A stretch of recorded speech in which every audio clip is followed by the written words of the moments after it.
Hi friends, Shia here, actually coming from Ashland, Oregon today. Who'd have thought? Um, some of you know that I recently moved to Sarasota, Florida, which there's been a couple hurricane situations, so I delayed my flight back to wait till that blows over. So I'm coming from Ashland, Oregon. I'm on a trip with a friend and I'm in an Airstream RV for the weekend. Which has been something on my bucket list to experience. So it's kind of fun. And I wanted to share. So I've just been kind of on a magic carpet ride the last couple weeks. It feels like it's been a long time since I've traveled, and I was led to go to a thing called Autumn New Culture Camp that's in Saratoga Springs, California, up above San Francisco. Then I went to Maui to undo my storage, and then I got rerouted to Oregon, Corvallis, to stay with a friend to wait out the hurricane situation. So it'll have been almost a month before I get home. But it's been so amazing, and I wanted to share some of the relationship experiences that, as you know, I share from my own life because it benefits you. And being a relationship and tantra specialist, I like to share from my own experience, to help you with all, because it takes so many skill sets, in communication to do relationships well. So, New Culture Camp, I had the experience of, they had well, first of all, I guess I can explain that this is the one-stop shop for all the things I love, from communication skills to group therapy to personal development to tantra to sex positive, new culture signifying kind of like bringing in a new conscious culture way of living that, is based in love, and it's a magical experience. I highly recommend it. And New Culture, or Network for newculture.org, I believe, is the website if you want to check it out. We do one every season. Actually, the winter one is on the Big Island, and spring is the next one, which is in the foothills of Santa Cruz. And then summer camp's the most famous and long standing, which is in Oregon, like about an hour from here, which I'm in Ashland. So anyway, we had this class about kind of reminding us of the different attachment styles in relationship, because there's several different categories, mainly anxious attachment style or avoidant attachment style are the two that a lot of us fall in. And it's good to be aware when that starts showing up in your life. And just having that little refresher, it was really amazing how I connected with, it's all about connection there, and it's so beautiful. It's where I've found the most conscious men in my life, frankly, and that's very refreshing.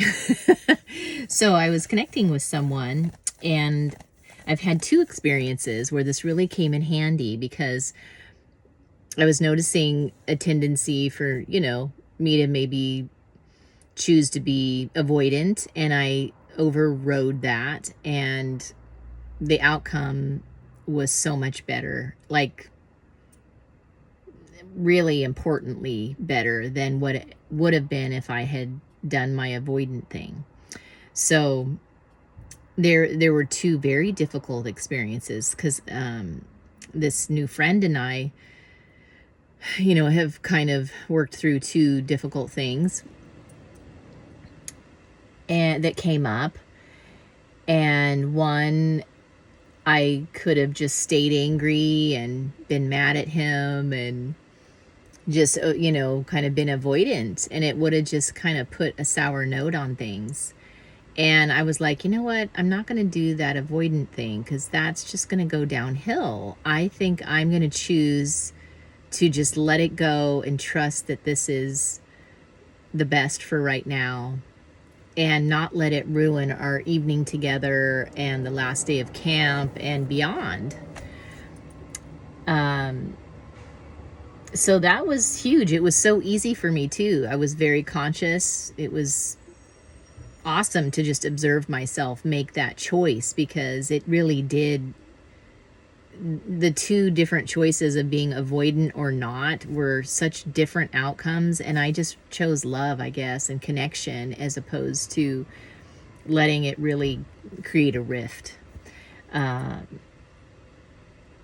we're still working through layers of that situation, because it was so loaded with so many different layers and things for us to learn from. And so that's kind of juicy in and of itself.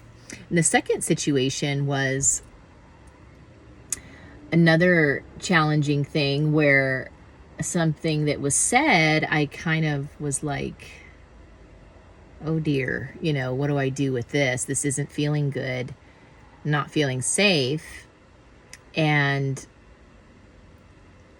I kind of went into shock a little bit. I was like, wow, this is really happening. And it felt kind of like a double standard situation.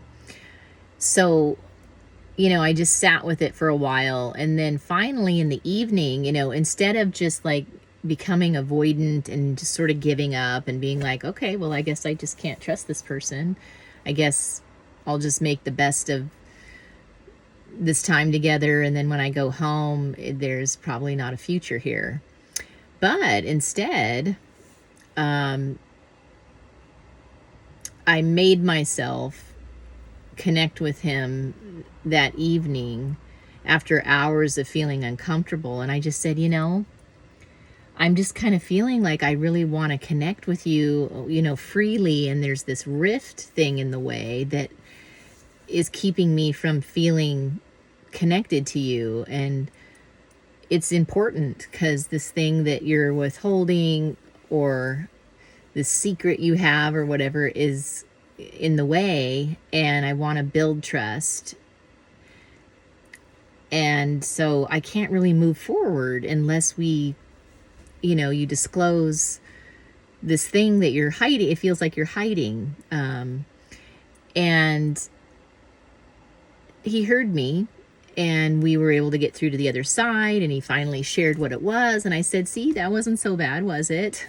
Because I had already shared a very vulnerable thing, and I wanted him to take his turn to share something that was quite vulnerable as well. And he just said he wasn't ready yet. And but it didn't feel fair to share and disclose things and then have him hold, these secrets. And so basically, I think he understood what I was saying and shared. And so we were able to get past that too. And so that was another experience where I could have been avoidant and just made up my mind, okay, well, this person isn't trustworthy, or, I can't move forward in this relationship until it was information I needed to know at this point in time. There's always those things that we need to share when we start a relationship, so that the other person can, make a decision one way or the other, or say, oh, that's a deal breaker or not, that kind of thing.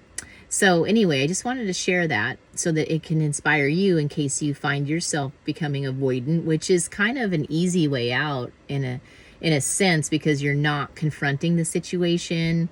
At least in my case, I know it's sort of like avoiding confrontation, just taking what they're saying at face value and then making my decisions from there.